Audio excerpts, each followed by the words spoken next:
all of these years, it's been a blank jersey or wearing an Aguero jersey, and now I'm wearing a Lucy Bronze jersey. Mic drop.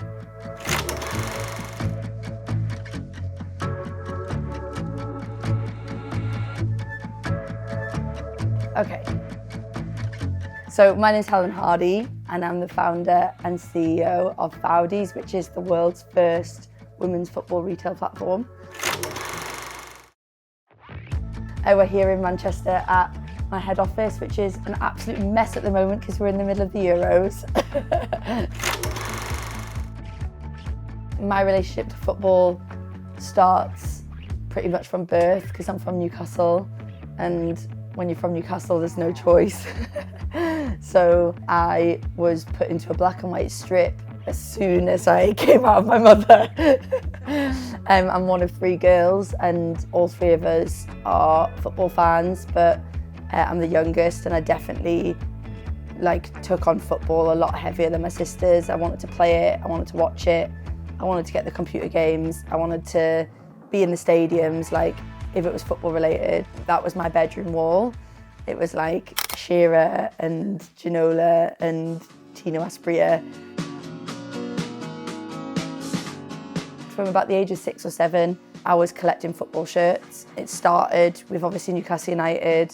I got a couple of England shirts, and then whenever we'd go on a holiday or whenever we'd go to another place, or if my dad would go and follow Newcastle United, back then we were really good, to Europe, he would come back with maybe a bit of a market football shirt. I just absolutely loved it, and I was so excited for when he would come back. I would collect them and I would pile them up in neat little piles, and I knew all of the players' names, and my dad would tell me this story, I've been to Rome, this is Totti plays, he's played, I would just learn all about these players, and just football culture was just so interesting to me. I played football, but at school it was, I don't want to be dramatic, but yeah, banned. We weren't allowed to play at our school. Girls weren't playing football. And I got really back into football in my early 20s, 2015, 2016. We were starting to see spaces that were dedicated to community and inclusivity above your ability to play. And I think that, combined with the Lionesses in 2015 going off to Canada, and the BBC announcing that they would play the fixtures for the first time ever, was my kind of reintegration with women's football and with football as a participant. And I really, really fell in love with the game.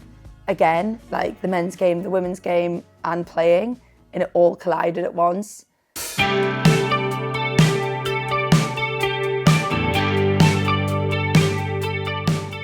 So when I launched Foudys, December 2020, so essentially 2021, the whole objective was to bring women's name sets into the world.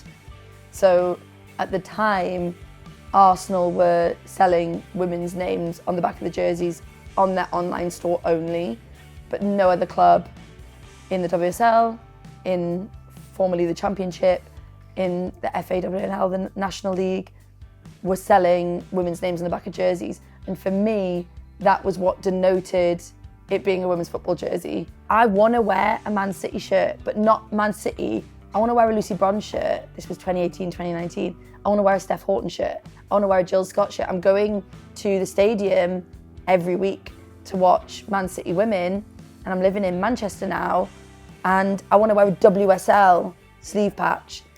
They didn't exist. It didn't exist. I could not believe that I was sat there and there were 4,000 or 5,000 people wearing Aguero shirts. I didn't get it. I was like, you've all made the effort to come out here today and you're all wearing Premier League patches and detailing. So yeah, I brought that out into the world, in my bedroom. So I bought all the name sets, and then I bought sleeve patch.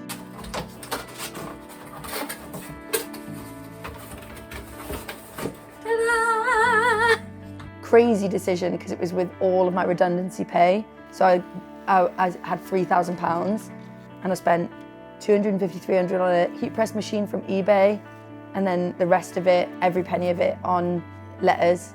My parents were like, you've spent all your money on vinyl. Like, what are you doing? So on the sleeve patches and on all the name sets, so letters A to Z, so I could make up any name set in the WSL. Probably one of the best decisions I ever made, really, because then we were basically the only people in the world that were making the name sets of women's names.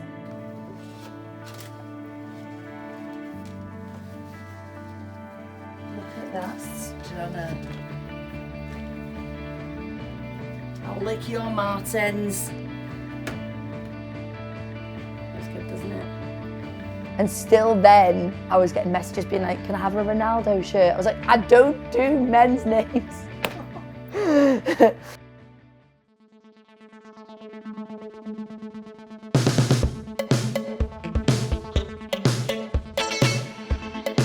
Yeah, Foudys is named after a woman called Julie Foudy.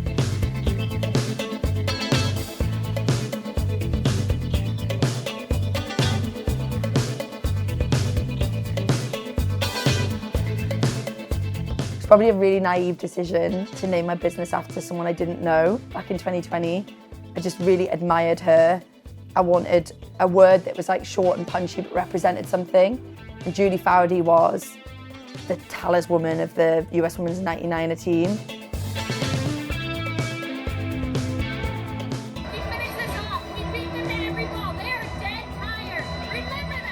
My first living memory of a woman playing football. I was at school coming back and there'd been an article in my bedroom of this group of women. I'm 9 years old, they're playing in front of 90,000 people and they're winning a World Cup. And this woman, Bryony Chastain, ripped her top off and like ran down the touchlines, all quite reminiscent of something that's happened recently, right? She slides on her knees and this group of women come around and I became a bit obsessed with this group of women as a little girl because I was like, there's sportswomen out there playing in front of 90,000 people, that's wild. As I grew up knowing that this group of women had actually changed a lot for the women in America, that a lot of things had changed systematically because of what they did, like both university entries, scholarships, sports systems, soccer, like their success as a women's national team is probably down to this group of women and what they did off the pitch as well as on the pitch to promote women's football. And I just like thought Julie Foudy was like mint. She was so funny. She was always the big personality of the team. In all the videos, she was the joker, but she was like this midfield maestro. And I loved her to bits, thought she was amazing. So cheeky, but I named my business Foudys.com, an ode to Julie Foudy. When I got investment in 2023, we were about to sign the deal, you know, the investment relationship. They said, hold on, this Julie Foudy lady, does she know about this? Like, is she okay with this? Like, we're not moving ahead until we know that she's okay with it. I thought, well, how do I contact Julie Foudy? So we just DM'd her on, on Twitter at the time. And hey, Julie, like, my business is named after you. Can we chat? She was like, oh my God, I'm honored, yes. And on the Monday night, like a couple of days later, I'm on a call with Julie Foudy. And like, she came on the call, I was so embarrassed. Like, hi, I'm Helen. I named my business after you. She was honored. There was no drama at all. She was like, go ahead with the investment. And then I made her an ambassador of the company and she's now a shareholder as well of the company. And then in crazy twist, like I go out to LA and I like go to her family home and have beers with her family and hang out with her at Angel City. What a crazy twist, right? 9-year-old me is like idolizing this woman and 35-year-old me has her on WhatsApp talking about her favorite moments of the World Cup and should we meet up in Sydney for a cuppa? Like, crazy life.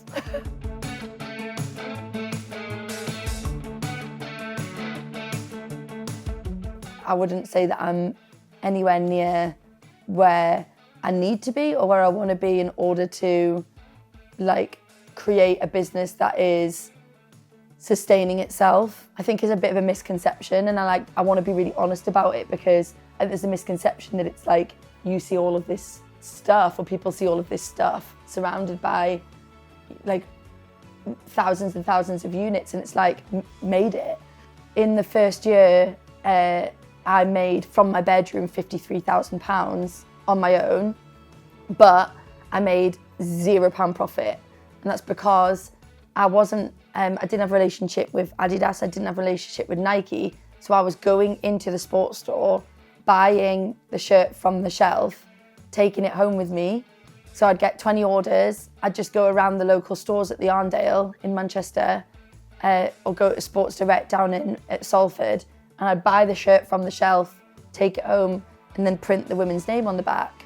And so I was making no money, £0, because I was buying it for 80 quid and I was selling it for 80 quid.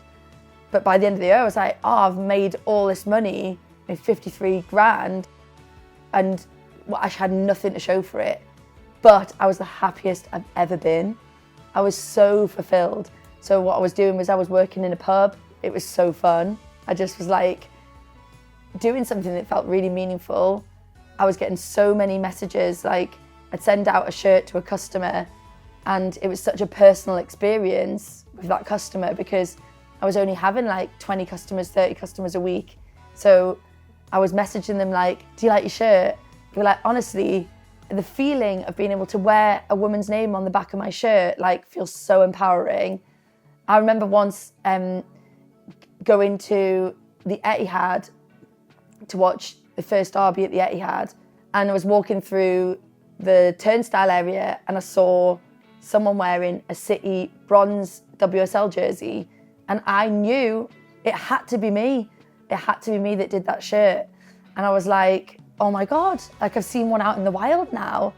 And like I ran through the thing, we were like way ahead, and like tapped on the shoulder and I was like, where'd you get your shirt from? She's like, oh, let me get my phone out. It's this great business called Foudys. I was like, it's Foudys! She's like, it's great, you should check it out. And I was like, tell me more about this Foudys that you speak of. And that was like an amazing experience because it was like, it's meaningful to people, right? Like the empowerment of being like, all of these years, it's been a blank jersey or wearing an Aguero jersey, and now I'm wearing a Lucy Bronze jersey. Mic drop.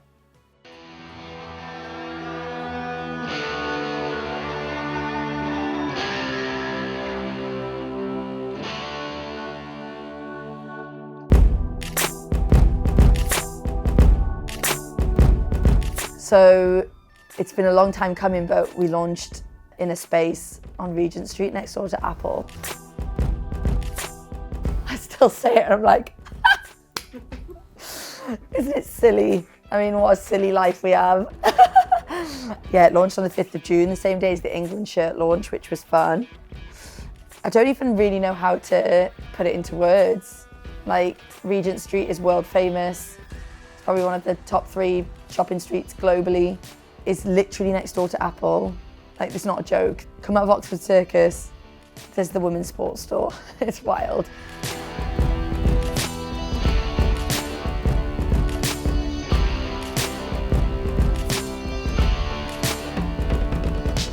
Foudys is like half of the ground floor. Upstairs is a football pitch. There's bleachers and space for you to watch, you know, panel talks and football games, and there's just so much going on. And it's like a real community of female founders. And yeah, Foudys is front and center of that. And yeah, I'm immensely proud. It's a lot of work, it's hard, but yeah, I'm immensely proud of it. And I think if anything, it's just amazing to be able to evidence the commercial viability of women's sports. I'm a little bit bored of some of the online rhetoric like that you get about no one caring and that people aren't bothered, and I've had to be in so many spaces where I'm justifying all the time. How many women play football globally? Like 50 million plus. Like by 2027, FIFA have estimated that 70 million women and girls will be playing football. And what it comes down to, I don't think that I pin it on misogyny. I pin it on us living in an echo chamber. I think women's football's massive because it's literally like, it's everywhere. And so I'm like, living and breathing it. I recognise that this is not a conversation happening in everyone's dining room every single night of the week. For me, it is. But not recognising that it's there comes from avoidance. It is one of the most watched sports in the world.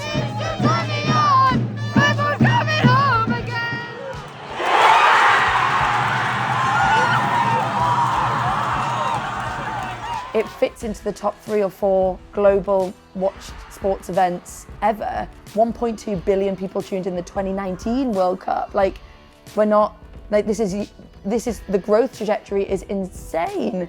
To ignore it and avoid it seems crazy to me. Now to be in a sports store, it's like I don't even need to justify it anymore. People are like, no one cares about women's sports. I'm like, I literally am on Regent Street. In 4 years, we've created a viable business. It's an anomaly to be able to create a successful, profitable business in under 5 years. It's an anomaly, it doesn't happen. For me, it's really hard to talk outwardly about how I feel about the topic of what change Foudys has made, because I think it's something that often goes quite unnoticed. There's lots of people that would be like, you've been a real game changer in me being able to access this product. But for me, it's not about being able to access the product, it's about what the product out in the wild does for the women's game. So we know how important and crucial merchandise is for brand awareness. And I was the only person back in 2021 putting women's names on the back of jerseys. There's so much stuff that goes on behind the scenes that I think goes unnoticed, and I'm not really too bothered about it. I think through therapy, I've learned that, like, to internalize and think about affirmation in a different way. Maybe a few years ago, I'd have been like, notice me. Whereas now I'm like, I'm just internally really proud of what I've done and what I've like pushed for every day outside of what you see on our website or on our social media. We were one of the people that negotiated a resize of the women's jersey at Nike. So I went out to Portland and we spoke about the chassis size of a women's jersey. It's a bit too small. Now the women's jersey is a lot bigger. People go, the women's jersey feels a bit nicer now. It like feels a little bit more right for my body size. And I'm like, cool. And then when it comes to kids as well, like a few years ago, kids size jerseys, the name sets weren't small enough for the backs of kids 7, 8, 9 years old. So kids couldn't wear their favourite players on the back of their shirts. And so I wrote to the FA, I called the FA, had meetings with the FA, spoke to the manufacturer of the letters. We just pushed and pushed and pushed and pushed and pushed. And then last year we got kid size lettering, and it feels like so small to most people. To me, it was like genuinely popping the champagne, because what it represents is kids can dream. You can put Rousseau on the back of your shirt now, and one day you might be like Rousseau. And for my like niece, that was like, she's, 8, 9 years old. Yeah, it was like printing up a Lucy Bronze Chelsea shirt was like pretty special, because I was like, it's really, really important. Like, it's bigger than I think people would see it, just being able to go in the shop and pick it off the shelf. Yeah, accessibility is everything. And so if we can play our part in accessibility to merchandise, which is a key part of the brand awareness pool or the circle of life, then amazing. The NWSL from day one in my bedroom was something that I plugged away at. When I say this has been a 5-year goal, ambition, it probably is the number one thing I've achieved as the founder of this company. Basically, the NWSL was not accessible in the UK. So in the same way that a Lucy Bronze Man City shirt wasn't accessible in 2019, you could not get an American NWSL jersey here in the UK. You could get an MLS jersey. You could get like Seattle Sounders, merchandise t-shirt. You could not get anything to do with the NWSL. And the NWSL was home to some of the greatest players in women's football. Was Rapinoe. I mean, the list goes on and on and on and on. I was so frustrated that I couldn't do anything about it. Just having it in my diary repeated to contact the NWSL. We won it last year, 2024, and it landed this year, 2025 in February. And true to my form in terms of what I wanted to do with it, I was like, this was a grassroots movement to get it here. How do we want to do a campaign? Do we want to get loads of NWSL superstars, you know, like Trinity Rodman, like put her on a big campaign on a billboard, or do something mega like we've done in the past with big superstars? And I was like, wouldn't it be really cool to give this to the British community of photographers and talent, spend that campaign money instead on creating a campaign around women in this space? So we found 16 female non-binary photographers in the UK. We sent them out the jerseys and we said, do whatever you want with them. And the results were like unreal.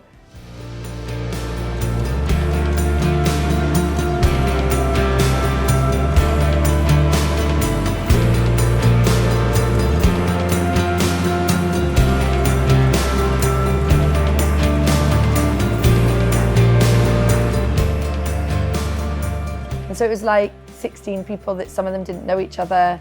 Most of them had probably never met each other, were just shouting each other out on the internet. That's fucking sisterhood, man. That's like, I think people always say like, what's the proudest or best campaign you've ever done? And then they all go like, Lucy Bronze England launch. I'm like, probably now the NWSL launch for purpose and meaning and authenticity, and actually the response that we got from it. Yeah, I was really, really proud of that campaign.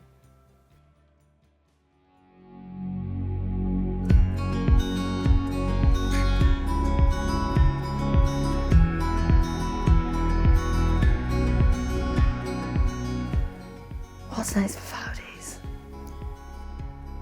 Do you know, one of the things about being like an entrepreneur is, this is my journey anyway, so I can only talk for myself. Year 1 and 2 is about sprinting as hard as you can and it forcing you into a space where you have nothing left in you. Year 3 and 4 is about trying your best to re-establish and center yourself as being like, I need to rest, I need to take time away, I need to look after myself, I need to check myself. I'm going into year 5, or I'm in the midst of year 5, on the precipice of a Euros tournament. And for me, if the analogy was that I'm like climbing a mountain, rather than consistently looking at the peak, I'm more interested in taking a minute to look at the horizon behind me. To investors, I'll go, world domination. Or I'll say what needs to be said. And I think that, I do think that. I think that we'll be a household name because that's the direction the women's game is going in, and none of the sports retailers will ever hone in on the women's game when men's football's happening. It's just never going to happen. So we will always need to be here. But I'm a little bit more interested in reflecting because I think on a personal level, it's a motivator. Got to keep going because look what I've done. Kill the Euros in a good way, enjoy the tournament, because it's hard to enjoy it sometimes when this is your job. So get myself out to Switzerland, have a few very expensive pints, enjoy time meeting other England fans. And I don't get to do that often enough. Going out for the semi-final, going for the final, enjoy it. If I'm enjoying it and I'm still enjoying the game, then that's gonna help this, you know? Because that's a motivator to want to keep going, so yeah. Basically, the short answer is, where do I see Foudys in the future? Next to Apple in New York and other places, right? Yeah, yeah, 5th Avenue.